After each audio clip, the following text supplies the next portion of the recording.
Well, I don't think anyone knows how many unborn human beings lose their lives through human agency each year. Internationally, through just abortion and IVF, it's in the tens of millions. These are numbers much too big for us to grasp in terms of human lives, though I'm conscious we've been talking about much bigger numbers today. But our rapidly developing ability to manipulate the unborn means that we can now create human embryos outside the womb for fertility treatments, but also for research. Instances where we have no intention of giving that human being a chance of being allowed to develop and come to birth. We have contraceptives which interrupt embryonic development, and elective abortion is widespread. In the literature, arguments are being made for the need to screen every unborn child for disability, with the understanding that only the normal ones will be allowed to come to term. Now, the issue of when human life begins has long been of interest to biologists, but I think that what brought the arguments to the public attention most recently was the discovery of human embryonic stem cells. Now, I don't have time to explain what they are in great depth, and if it's a bit too foreign to you, when I'm talking about them, just think IVF. The arguments are basically the same. But it's unusual for the general public to know what scientific research is currently underway, because chosen projects are carried out in laboratories and the results are presented at specialist conferences. The public's first notification of what's happening comes when the research has spawned some sort of technology, the usefulness of which is more evident to the public. However, with stem cells, things were different. To the amazement of the researchers involved, the announcement of the first cloned mammal in 1996 was splashed across newspapers worldwide. Dolly the sheep had been born. She was an instant celebrity. There she is, smiling for the cameras. Suddenly, science fiction tales of cloned dictators seem less like science fiction. Ethical questions were raised about the notion of cloning, which left the researchers involved speechless. They hadn't been thinking about the ethics. They were just making scientific progress. Then in 1998, human embryonic stem cells were isolated and regenerative medicine was born. And there is still fierce public debate in many countries over whether the law should be changed to allow these experiments. It's obvious that stem cell treatment is not just another medical therapy. And why is that? What is it about destructive human embryo research that so unsettles the community? Bioethicist Leon Kass famously wrote that when we first feel unease on hearing about a new technology, his example was human cloning, we should stop and consider what it is about that technology that makes us feel that way before the familiarity of the idea makes us comfortable again. His famous Wisdom of Repugnance paper. And John Lennox spoke last night about our perception, our intuition that there's something wrong. Even if there's confusion about the moral status of the human embryo, our community still thinks it's special in some way. And public opposition to human embryonic stem cell treatment has actually changed the path of the science. And so that should encourage us that we can encourage researchers that they need to watch moral boundaries in the community and that we can demand greater transparency in scientific research. But we need to go back many years to understand how we came to the current state of play. And as is so often in the case in bioethics, we need to familiarise ourselves with the science before we can understand the ethics. And this is why a lot of bioethical debates are so difficult.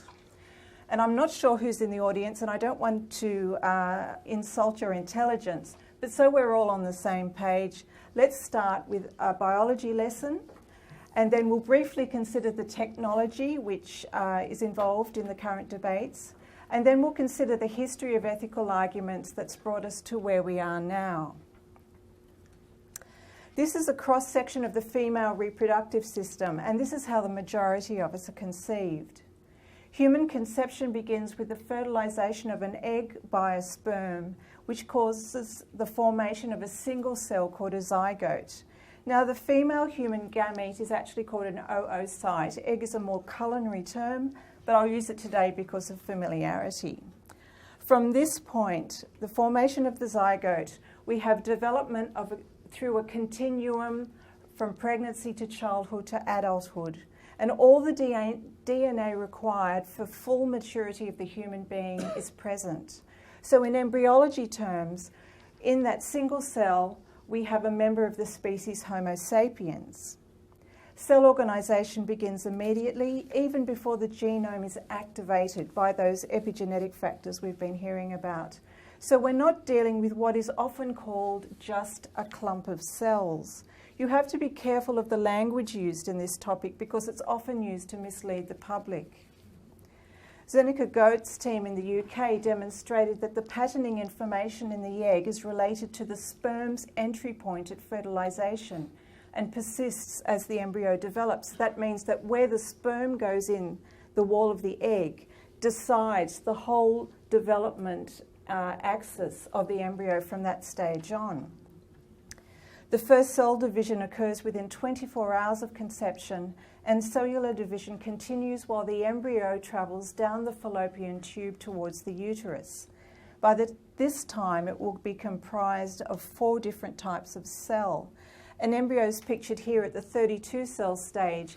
The inner cell mass, where the stem cells come from, is red, and they have coloured 2 types of trophectoderm, blue and green. And these tissue types correlate with what will later become the embryo and its supporting structures. In day 5 to 6, we have a blastocyst, which is like a hollow ball of cells with the inner cell mass sort of stuck to the inside, and that's the point at which embryos will be harvested for the stem cells. At the end of the first week, implantation begins, where the embryo attaches to the uterine wall and the mother's blood supply starts to nourish it. Sadly, this doesn't always occur successfully, in which case you'll have a very early miscarriage. In week 3, the future spinal cord begins to develop and heart tubes begin to fuse. The blood cell production of the embryo begins. In week 4, the embryo measures 3 millimetres in length and its heart begins to beat at a regular rhythm. We have development of brain, thyroid, eyes and ears beginning. Now, you once looked like this, and I think this is a bit of the PR problem of the embryo. Week 5, we have continued development of eyes, mouth, nose, sinuses, lungs, arms, hands and legs begin to grow, and the embryo's own blood supply starts to circulate. In week 6, the embryo measures 8 millimetres in length, and we have beginning of formation of the feet, ears, nipples and bones. We have continued development of the face and the brain. Arms and legs have lengthened with foot and hand areas distinguishable, and these have digits, but they may still be webbed. In week 7, the embryo measures 1.3 centimetres in length. The trunk lengthens and straightens. The upper limbs are no longer straight. They're starting to bend at the elbow, and the kidneys start to develop. In week 8, the embryo measures 3 centimetres in length. The facial features continue to develop, with eyelids and ears taking shape, the heads more rounded, and the beginnings of all essential external and internal structures are present at this time. So you can see, while even at the embryo stage, an enormous amount of development has already taken place. Now, at 8 weeks, we stop calling it an embryo and start calling it a fetus. That's just the terminology. And at 3 months, the fetus reaches a length of just over 8 centimetres. The face and body are now formed and all organs are beginning to function. They just need to mature for the remainder of the pregnancy. At 4 months, tooth enamel is developing and the pregnant woman can detect fetal movement. The fetus is producing its own hormones, and by now the baby can feel pain. Some researchers suggest this occurs as early as 17 weeks. Certainly it's there by 24 weeks. At 5 months, the fetus might have hiccups from swallowing too much amniotic fluid, and the two sides of the brain begin to differentiate asymmetrically. At 6 months, the hair starts to grow, gas exchange is possible in the lungs, and the sense of smell is functioning. The eyes begin to detect light, and they can produce tears. And then things start to get a bit squashy, and then we have a newborn at term. Now, I don't think many people would disagree that a newborn baby is a human being who deserves care. So my question is, if this is a human, when did it stop being a human?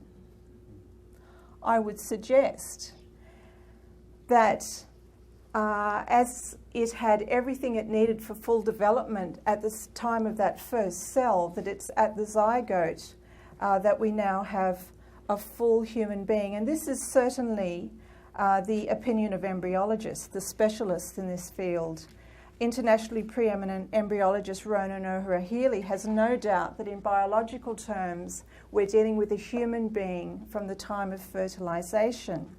He writes, although life is a continuous process, fertilization is a critical landmark because under ordinary circumstances a new genetically distinct human organism is formed when the chromosomes of the male and female pronuclei blend in the egg.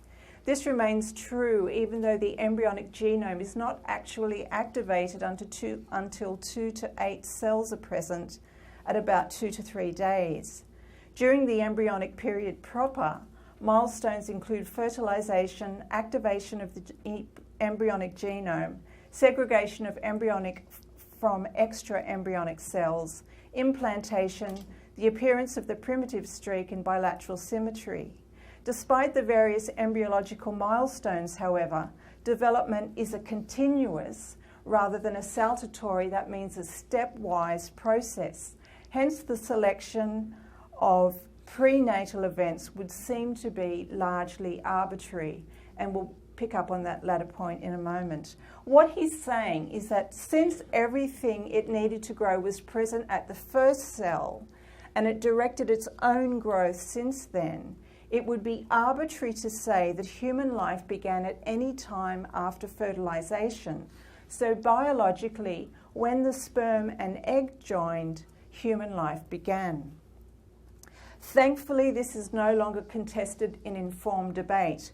With regard to abortion and embryo destruction, it's no longer an argument of whether we're dealing with developing humans. It's now a matter of when or whether they deserve protection. But as you know, a lot of public debate is not well informed, so sadly we need to continue to proclaim the humanity of the human embryo and fetus. And today I'll focus on the current arguments regarding the embryo because they're a bit more complex. So how did the bioethical debate develop? How has the public addressed the question of how we treat unborn human beings in the 21st century? Well, at the centre of the public debate is disagreement over whether developing humans deserve to be protected, whether they have a right to life. And the disagreement can be, I think, most easily understood when we consider different ways of defining the embryo. First, we have the biological definition, and as we've already seen, there is no doubt in biological terms that we're dealing with a human being from the time of fertilization.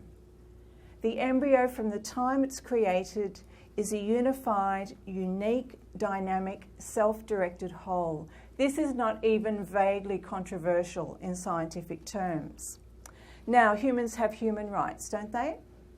Destructive research on human embryos contravenes years of human rights declarations, which since World War II have been designed to protect the welfare of human research subjects. So you've got the Nuremberg Code 1946, Helsinki Declaration 1964. In this country, we have the Belmont Report in 1979.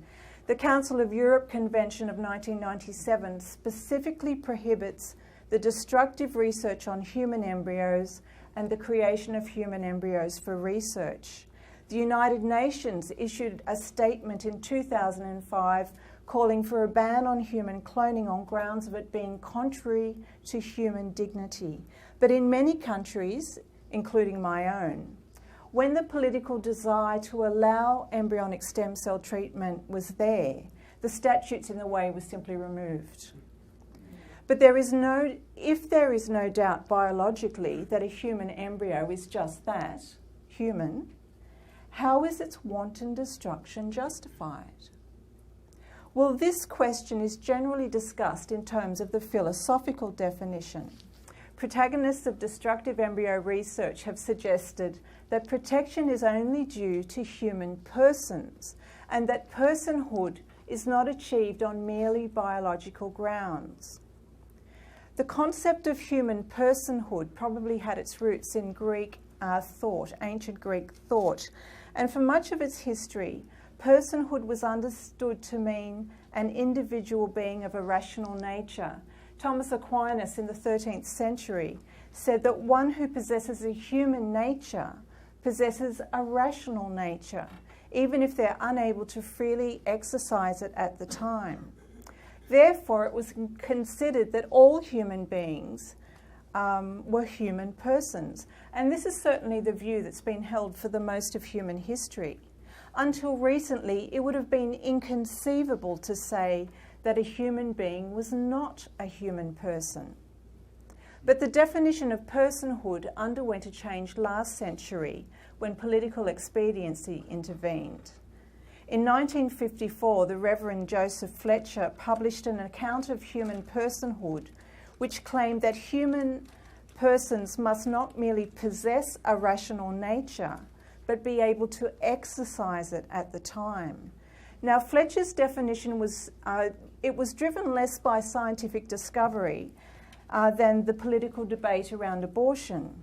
He wanted to justify legal abortion, and obviously, if the embryo was not a fully human person, then abortion would be much easier to justify. Fletcher argued that what sets humans apart from other animals is their possession of reason. He claimed that this is what grounds human dignity and is signified by the term person. He went on to argue that if the human embryo is not a human person, then it doesn't merit legal protection. So for Fletcher, the possession of human nature with the latent ability to reason, that is, the ability to express reason at another time, the latent ability was insufficient, and thus not only embryos and fetuses, but also newborn infants would have to be classed as non-persons. And in his writing, he explicitly accepted that infanticide, the killing of infants, would be justifiable on these grounds. Those in prolonged coma or suffering dementia would likewise be excluded from personhood status. So you can see how dangerous this thinking can become. In response to this argument, I'd suggest that surely this is an unacceptable way to decide which humans deserve protection in our legal system. Intuitively, we know that killing infants is wrong. Traditionally, those who are unable to speak for themselves and who thus become socially vulnerable are seen to be in more need of protection rather than less, which suggests that we should stick with the standard definition of person, that is, a living human being. If you're a human being, you possess a human nature, which means you have a rational nature, even if you're unable to express it at the time. There are many theories regarding the point at which personhood begins or when independent moral status is acquired, and they're there on the slide. You'll see that generally these theories require the unborn child to have particular features or abilities before being considered worthy of protection. And you'll note that some of them aren't actually intrinsic qualities of the embryo. For example, quickening. A woman in her first pregnancy will always determine quickening later than her more experienced sister. Viability changes as our technology on resuscitating newborns changes. The timing of birth depends on all sorts of factors. But debate on these competing theories continues without any sign of resolution.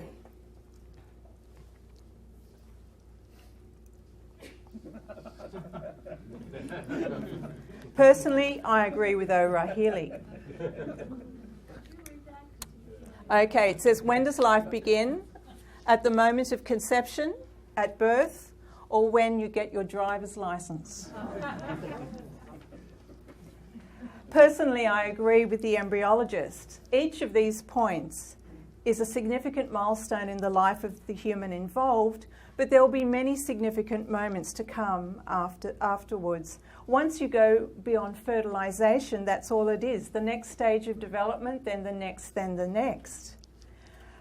But the ideas that were most influential in international debates on human embryo research were those proposed by the Warnock Committee, which reported to the United Kingdom government in 1984. While acknowledging the embryonic humans as beings who should have a special status, the committee decided to avoid answering the question of when human life began. Instead, they discussed how the embryo should be treated. Now, despite criticisms of this approach, because how do you know how you should treat something if you don't know what it is, the committee's recommendation that destructive human embryo research can be justified up to 14 days has influenced policymakers around the world ever since. The introduction of IVF in this country was also approved after putting aside the question of the moral status of the embryo. Interestingly, at the time IVF was approved, the maximum length of time anyone had been able to grow human embryos in a laboratory was 14 days. How convenient. The Warnock Committee conferred emerging personhood on the embryo.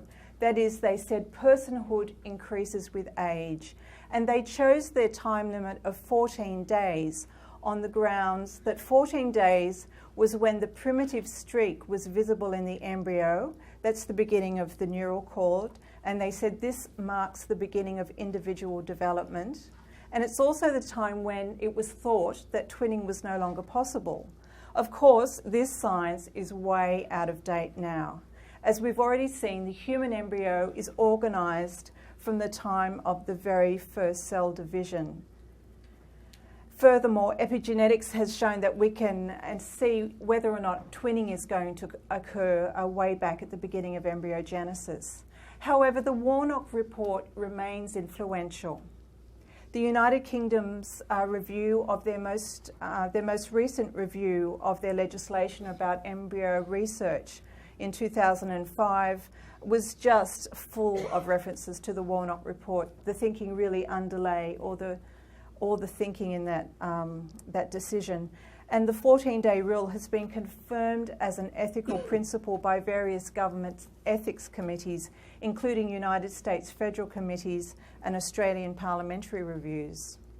But the interesting thing to notice in the literature about the 14-day rule is that most philosophers, whether they support embryo research or not, don't support the arguments in the Warnock report. According to them, either the pre-14-day embryo is being unjustifiably exploited because the human embryo deserves protection from the start, or research on embryos is being unjustifiably limited because they don't. How do we decide which is correct? Certainly not by asking the researchers. So let's stop for a minute to see what we have so far as the basis for our decisions about the treatment of unborn humans. Out-of-date science, with very little, if any, public discussion of how intricately we now know the human embryo is fashioned from the time of fertilisation. And secondly, we have philosophical debates with an agenda to create an artificial standard of what a human being must achieve before it deserves legal protection. But the philosophical argument ultimately underlying this thinking is the ethical theory of consequentialism.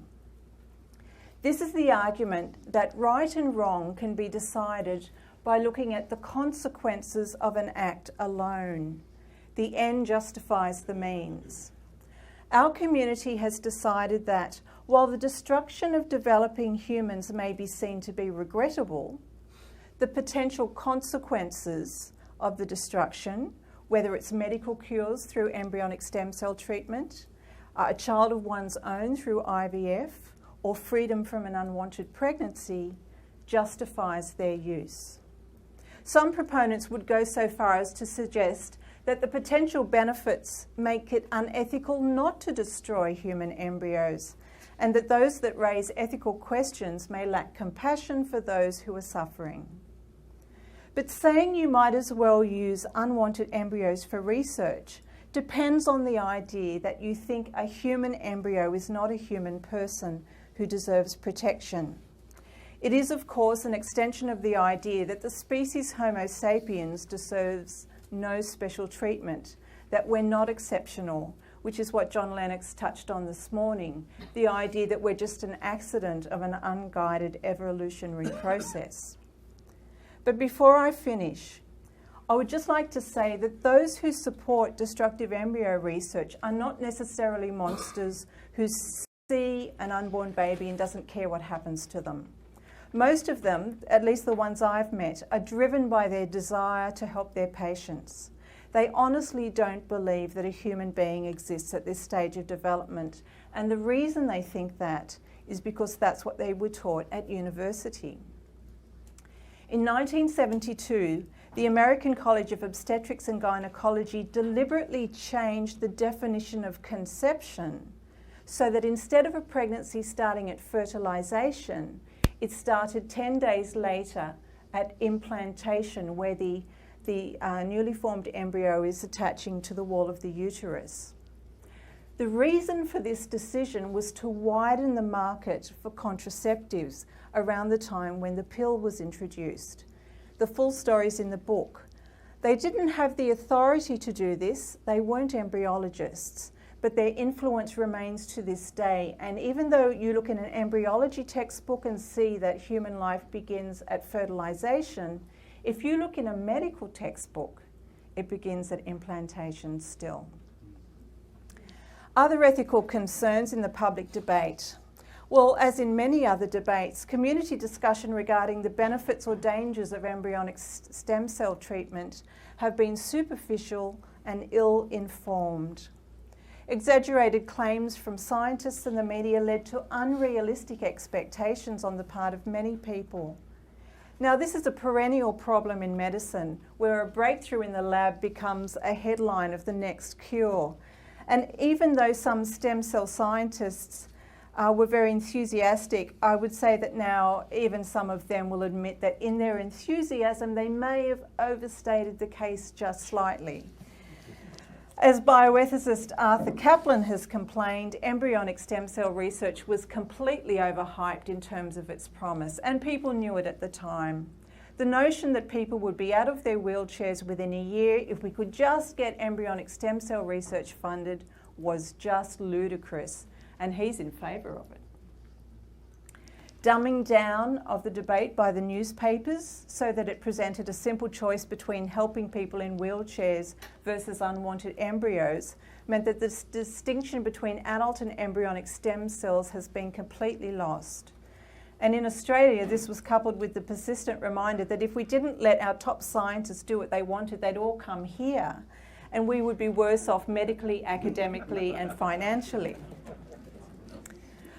Whatever the country, I must say that financial incentives for allowing all these different types of research on unborn humans regularly comes up. At best, the quest for embryonic stem cell treatment was misguided. At worst, it was manipulative hype. It's been suggested that the real agenda here is an example of what some people call the salami technique. Researchers are interested in the growing stockpile of human embryos, but the public won't allow a liberal agenda all at once, so the destructive research lobby goes for one slice at a time.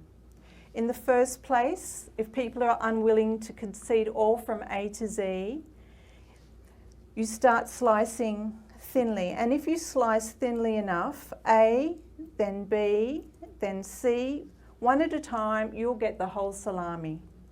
Sell people on using just a few excess embryos from IVF programs that would be disposed of anyway, while promising them miracle cures for high-profile individuals.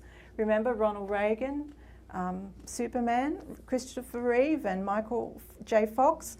I remember all those newspapers saying Superman's going to fly again. Then it will be much easier down the track, once you have that, to sell the public on allowing you to manufacture new, better designer embryos to use in research. Take cloning off the agenda for a while and then reintroduce it under the label of therapeutic cloning. It almost sounds good for you, doesn't it? While pretending to be appalled by the suggestion that cloned children will be allowed, then find a sad case of someone whose only chance of having a genetically related healthy child is by cloning, and before you know it, cloning will be fine too.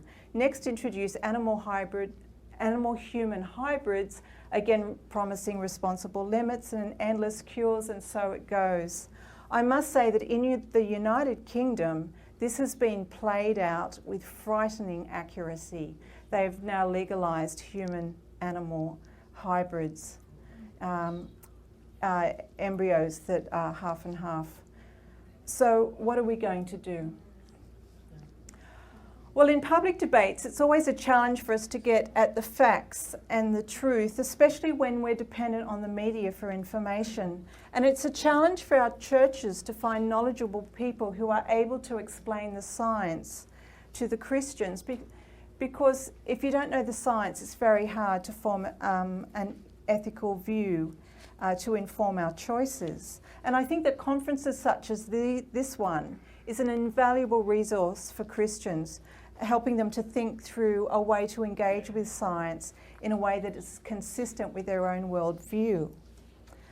But what about our worldview? Well, Christians have a moral compass, and that is the Bible.